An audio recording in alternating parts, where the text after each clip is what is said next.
चूंकि रात के 2 बजे हैं, so let it be a good morning. So आप सभी को शुभ प्रभात और नमस्कार।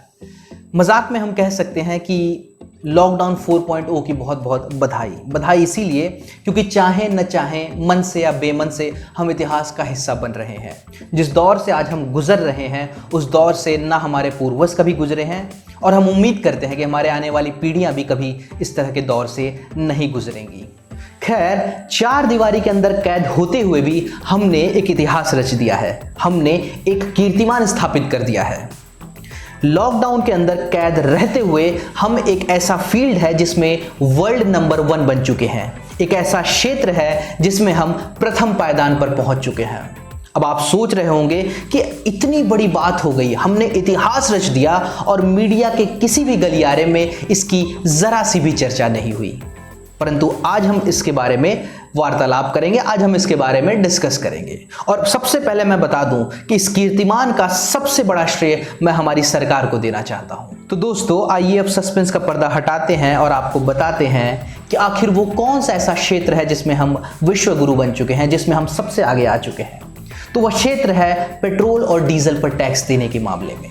जी हां, आज सड़क पर नंगे पैर सफर करता मजदूर हो या इस कड़ी धूप में खेती करता किसान हो, आज की तारीख में एक भारतीय नागरिक पेट्रोल और डीजल पर जितना टैक्स देता है उतना टैक्स तो एक विकसित देश का नागरिक भी नहीं देता। जुमलों का प्रयोग नहीं करूंगा, जीडीपी के 1% खर्च को 20% बटाकर नहीं पेश करूंगा, जो भी कहूंगा फैक्ट और डेटा के साथ कहूंगा। तो दोस्तों, आइए उदाहरण के तौर पर हम अपने देश की राजधानी दिल्ली चलते हैं।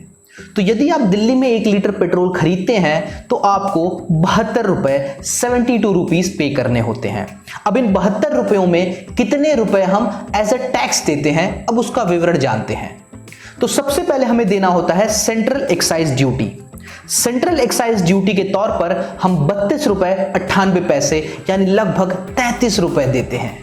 उसके बाद एक और टैक्स लगता है, VAT वैल्यू एडेड टैक्स, और इसकी मात्रा है 14 रुपए 89 पैसे, यानी 1 लीटर पेट्रोल पे लगभग हम 15 रुपए सिर्फ और सिर्फ वैट के तौर पर दे देते हैं। इसके बाद तीसरा कंपोनेंट लगता है जिसे हम कहते हैं डीलर कमीशन। तो डीलर कमीशन के रूप में हम 3 रुपए 54 पैसे 1 लीटर पेट्रोल पर देते हैं। तो इन सब के बाद यदि हम वैल्यू एडेड टैक्स और सेंट्रल एक्साइज ड्यूटी को कैलकुलेट करें या उसको एड अप करें तो यह बनता है लगभग 70%, 70%। तो दोस्तों, इस वीडियो की शुरुआत में मैंने आप सभी को बताया था कि पेट्रोल और डीजल पर टैक्स देने के मामले में भारत नंबर 1 बन चुका है। तो आइए अब देखते हैं कि बाकी जो देश हैं वह आखिर हमसे कितना पीछे हैं। तो यदि हम दूसरे पायदान पर बात करें तो दूसरे पायदान पर आता है इटली, जो कि अपने नागरिकों से 64% 64% टैक्स वसूल करता है पेट्रोल पर। तीसरे पायदान पर आते हैं 2 देश, जर्मनी और फ्रांस। जर्मनी और फ्रांस अपने देश के नागरिकों से 63% 63% टैक्स लेता है। और चौथे पायदान पर आता है ब्रिटेन, जो कि अपने नागरिकों से 62% यानी 62% टैक्स लेता है। तो दोस्तों, इस वीडियो की शुरुआत में मैंने आपको एक बात और बताई थी कि इस अभूतपूर्व उपलब्धि का श्रेय मैं सिर्फ और सिर्फ हमारी सरकार को देना चाहूंगा। तो आखिर ऐसा क्यों है? क्योंकि जब लॉकडाउन की शुरुआत हुई तो हम टैक्स देने के मामले में कहीं पीछे थे, लेकिन ज्यों-ज्यों लॉकडाउन बढ़ता गया हमारे देश में तंगी और मंदी बढ़ती गई। सरकार ने हमें आराम नहीं दिया बल्कि हमें टैक्स के बोझ तले और दबा दिया। आप सभी जानते हैं कि हमारे प्रधानमंत्री जी का सपना है कि हम विश्व में सबसे आगे रहें, तो उन्होंने टैक्स देने के मामले में हमें सबसे आगे कर दिया।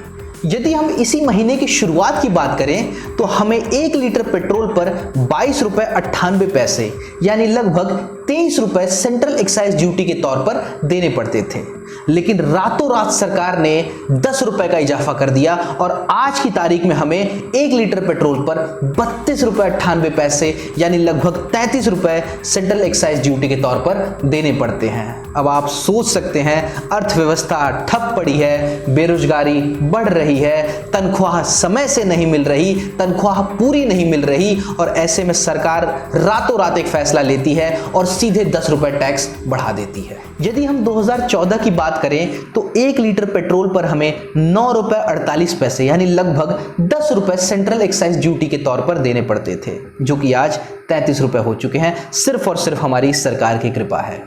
यह तो हुई टैक्स की बात। यदि मैं लागत की बात करूं तो आपको जानकर हैरानी होगी कि जब 2014 में सरकार आई थी तो एक बैरल क्रूड ऑयल का दाम था $98, $98 पर बैरल। लेकिन साल दर साल क्रूड ऑयल का दाम गिरता गया और आज की डेट में क्रूड ऑयल का दाम है लगभग $30 एक बैरल का। यानी आप समझ सकते हैं कि जैसे जैसे समय बढ़ता गया लागत घटती गई, लेकिन टैक्स का बोझ बढ़ता गया और इसके चलते पेट्रोल का दाम कभी कम नहीं हो पाया। तो दोस्तों, बीते कुछ दिनों में इतना कुछ हो गया और हमारी मीडिया सुई पटक सन्नाटा यानी पिन ड्रॉप साइलेंस फॉलो कर सोती रही। एक समय पर किसी ने क्या खूब कहा था कि न बंदूक निकालो न तलवार निकालो, न बंदूक निकालो न तलवार निकालो, जब घिर जाए समाज मुसीबतों से तो एक खूबसूरत अखबार उठा लो। लेकिन आज की तारीख में मैं कहूँगा, न बंदूक निकालो न तलवार निकालो, जब आग लगानी हो समाज में तो कोई भी अखबार उठा लो।